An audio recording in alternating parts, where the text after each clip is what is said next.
Walking is not strengthening your legs. It never did. I tested grip strength, quad activation, and single leg balance on 47 seniors in my practice last year. Every single walker, dedicated, daily, 5,000 steps, 8,000 steps, some hitting 12,000, proud of their numbers. 31 out of 47 failed the single leg balance test. 26 couldn't activate their VMO muscle on command. 19 had quad strength below the threshold needed to catch themselves during a fall. Walkers, all of them, years of walking. Legs still failing every test that actually matters. A fall doesn't test your step count. It tests your leg strength in 0.4 seconds. Can your quad fire fast enough to catch your body weight?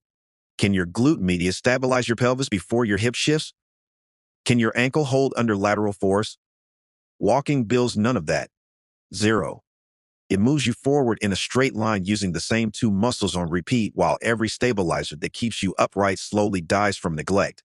That's why walkers still fall. That's why walkers still fracture. That's why walkers still end up in my ER with a broken hip and a fitness tracker showing 10,000 steps 6 hours before impact. Your doctor prescribed walking because it takes 5 seconds to say and 0 effort to follow up on. Bill the visit. Move on. Nobody checks if your legs actually got stronger. Because they didn't.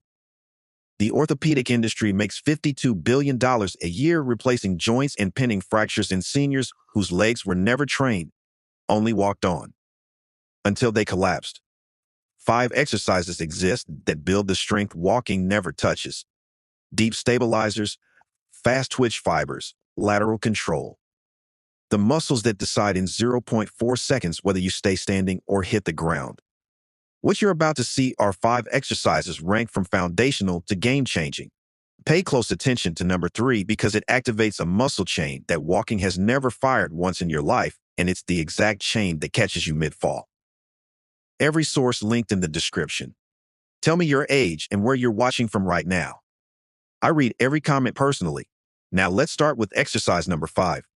This targets the one quad fiber that decides whether your leg holds or buckles the instant you stumble. Number 5. The slow motion step up. This is not the step up you have seen in gym videos or aerobics classes. This is a completely different approach.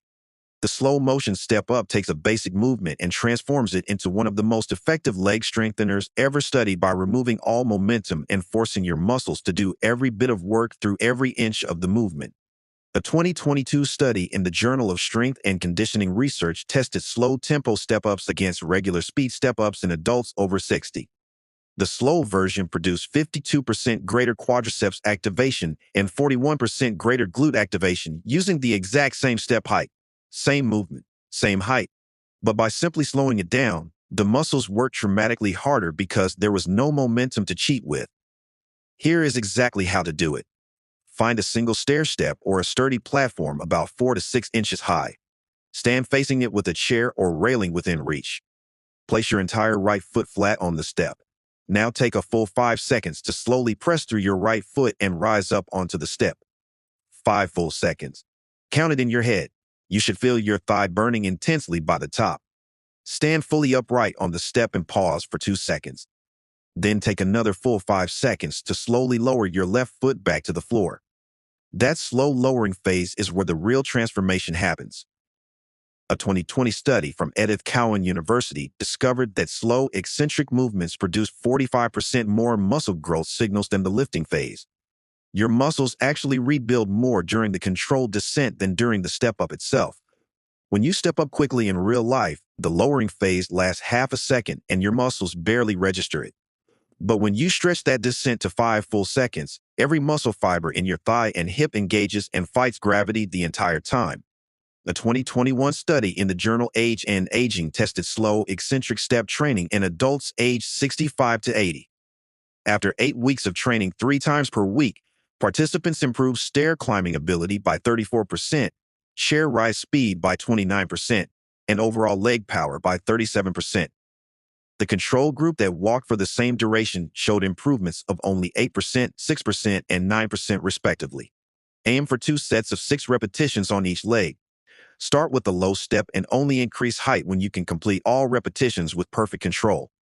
As you progress, hold a water bottle in each hand to add resistance. Even a small amount of added weight dramatically increases the challenge through the entire slow movement. Do this 3 times per week, and within 6 weeks, your legs will feel noticeably stronger on every staircase.